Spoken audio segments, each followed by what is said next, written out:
जरा अपने पड़ोसी को देखिए, पाकिस्तान को देखिए, जहां एक पूर्व प्रधानमंत्री इमरान खान को वहां के चुनाव आयोग ने एक तरह से चोर साबित कर दिया है। और ये नेता,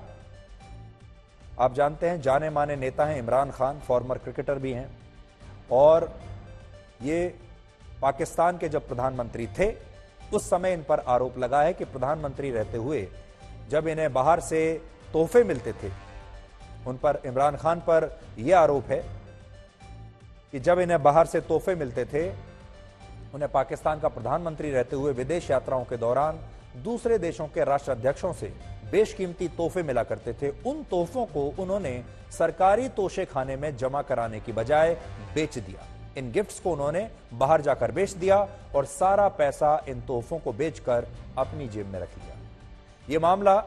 जब पाकिस्तान के चुनाव आयोग के पास पहुंचा तो इस पर काफी लंबी बहस हुई और आज चुनाव आयोग ने अपना फैसला सुनाया कि इमरान खान ने असल में सरकारी तोशे खानों से इन तोहफों की चोरी की है, और ये चोरी लाखों में नहीं है, करोड़ों में है। पाकिस्तान के चुनाव आयोग के मुताबिक इमरान खान ने ये तोहफे बेचकर कुल मिलाकर 5 करोड़ 80 लाख रुपए की रकम जुटाई और इस पैसे का उन्होंने अपनी आय में कहीं भी जिक्र नहीं किया।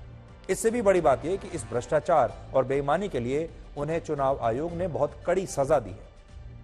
और इसके तहत इमरान खान की संसद की सदस्यता को रद्द कर दिया गया है और उनके अगले 5 वर्षों तक चुनाव लड़ने पर या कोई भी संवैधानिक पद लेने पर रोक लगा दी गई है। यानी अगर यह फैसला लागू रहता है तो 70 साल के इमरान खान अब 75 साल की उम्र तक कोई चुनाव नहीं लड़ पाएंगे और इस बात से उनकी पार्टी के नेताओं और कार्यकर्ताओं में काफी नाराजगी है, काफी गुस्सा है। आज जब यह फैसला आया तो उसके बाद इमरान खान की पार्टी के कार्यकर्ताओं ने इस्लामाबाद में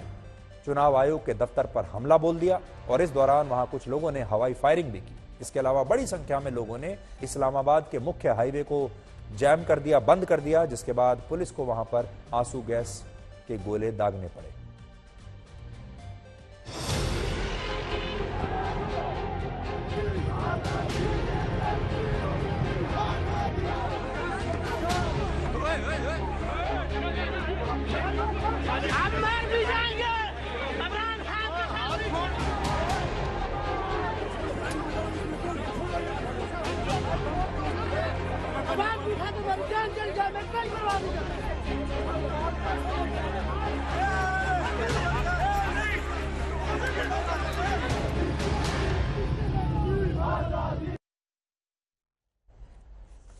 इस फैसले के बाद पाकिस्तान की सरकार इमरान खान को चोर बता रही है, लेकिन इमरान खान ने कहा है कि वो इस फैसले के खिलाफ अदालत में अपील करेंगे, सुप्रीम कोर्ट तक जाएंगे। इमरान खान खुद ये मानते हैं कि उन्होंने सरकारी तोशे खाने में जमा इन तोहफों को बेचकर लगभग 6 करोड़ रुपए की रकम जुटाई, लेकिन इसके साथ ही उनका यह भी कहना है कि उन्होंने ये सारे गिफ्ट्स यानी ये सारे तोहफे नियमों के तहत सरकारी तोशे खाने से खरीदे थे।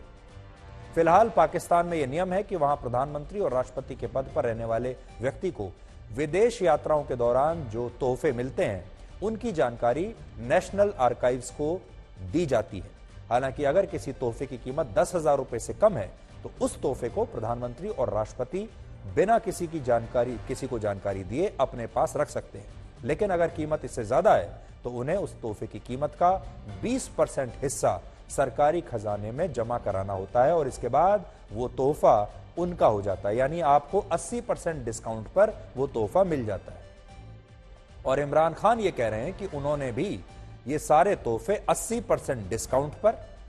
खरीद लिए थे वापस, यानी उस तोहफे की 20% कीमत जमा कराई और उसके बाद ये तोहफे ले लिए, खरीद लिए और बाद में इन्हें मोटे पैसे पर आगे बेच दिया।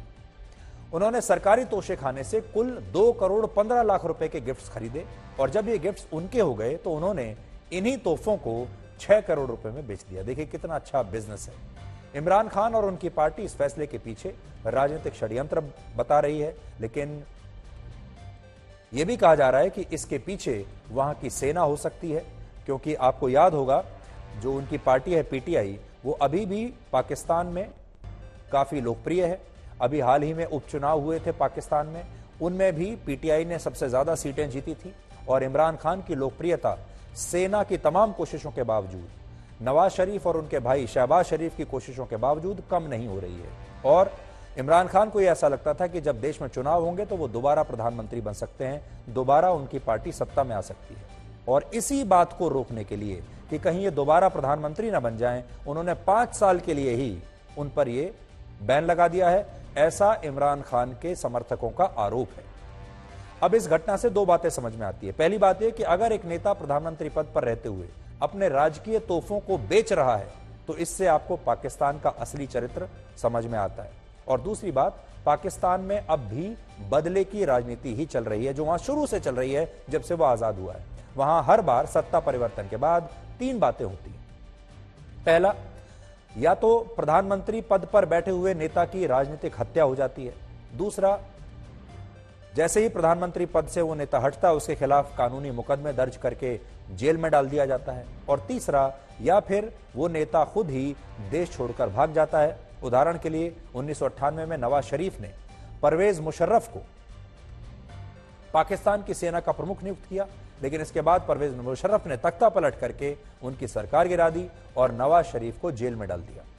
उस समय नवाज शरीफ को भ्रष्टाचार और अपहरण के मामलों में फांसी की सजा हुई, लेकिन सऊदी अरब के दखल के बाद सजा माफ हो गई और नवाज शरीफ को देश निकाले का फैसला दिया गया। इसके बाद वर्ष 2013 में नवाज शरीफ फिर से सत्ता में आए तो उन्होंने यही सलूक परवेज मुशर्रफ के साथ किया और उन्हें पाकिस्तान के संविधान को समाप्त करने के लिए जेल में डाल दिया। और इस मामले में तब परवेज मुशर्रफ को फांसी की सजा दी और जो बाद में माफ हो गई, लेकिन परवेज मुशर्रफ को देश छोड़कर भागना पड़ा। आज भी परवेज मुशर्रफ दुबई में रहते हैं। ऐसे ही जब इमरान खान पाकिस्तान के प्रधानमंत्री बने तो उन्होंने शहबाज शरीफ और नवाज शरीफ के खिलाफ नए नए मुकदमे डाल दिए, नवाज शरीफ को जेल में डाल दिया और नवाज शरीफ ने किसी तरीके से अपनी बीमारी का बहाना लगाकर वो किसी तरीके से वहां से भागे और फिर लंदन में चले गए और दोबारा वापस नहीं लौटे। इस समय पाकिस्तान के 2 पूर्व जो राष्ट्राध्यक्ष हैं, नवाज शरीफ और परवेज मुशर्रफ, दोनों इसी तरह भागे हुए हैं और एक लंदन में रह रहे हैं और एक दुबई में रह रहे हैं और वहां यही होता है। अब इमरान खान ने जो नवाज शरीफ के साथ किया, अब नवाज शरीफ की पार्टी फिर से सत्ता में आ गई है, उनके भाई प्रधानमंत्री हैं, इसलिए नवाज शरीफ भी इमरान खान के साथ वही सलूक करेंगे जो इमरान खान ने उनके साथ किया था। पाकिस्तान में हाल ही में नेशनल असेंबली की 8 सीटों के लिए चुनाव हुए थे, उन जिसमें से इमरान खान की पार्टी 6 सीटें जीती थी। इससे आपको यह पता चलता है कि इमरान खान की लोकप्रियता अब भी पाकिस्तान में कम नहीं हुई है।